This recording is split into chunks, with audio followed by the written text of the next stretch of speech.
নমস্কার বন্ধুরা, আজকে লঙ্কা গাছ দেখাতে এলাম। অনেকগুলো লঙ্কা ধরেছে। 5 টাকায় 5টা লঙ্কা গাছ দিয়েছিল, তো লাগিয়েছিলাম।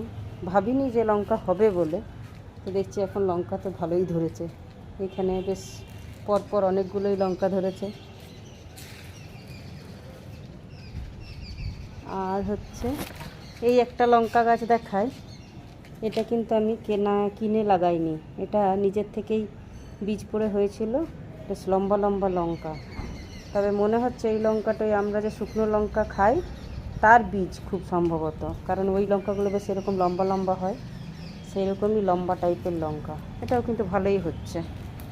আর এইখানে কতগুলো হচ্ছে এই সরু সরু লঙ্কা, খুবই সরু কিন্তু ধরছে, অনেকগুলোই ধরেছে। এখানে 3টে আছে, এখানে একটা আছে, ধরেছে, ফুলও আছে। আর এই একটা লঙ্কা, এইটা আমাকে নিয়ে যান ভালো লঙ্কা হবে করে দিয়েছিল। তো ভালো লঙ্কা মানে খুব ধরছে সেটা নয়, কিন্তু লঙ্কাটা বেশ বেগুনি কালার, ছোট্ট গোল গোল, দেখতে ভালো, তাও ঠিক আছে। আর দেখায় বেগুন গাছ, অনেকগুলোই বেগুন ধরেছে। 4-5টা বেগুন গাছ আছে, তার মধ্যে এই যে একটা ছোট্ট বেগুন।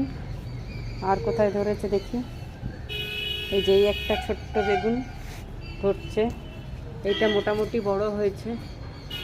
আর এই যে এই বেগুন গাছগুলো হয়েছে।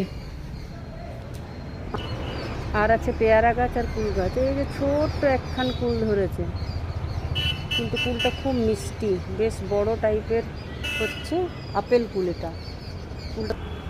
আর এই একটা পেয়ারা গাছ, এখানেও কিন্তু হবে না করে 2টো পেয়ারা ধরেছে। এই একটা গোল ছোট পেয়ারা, এই একটা গোল ছোট পেয়ারা।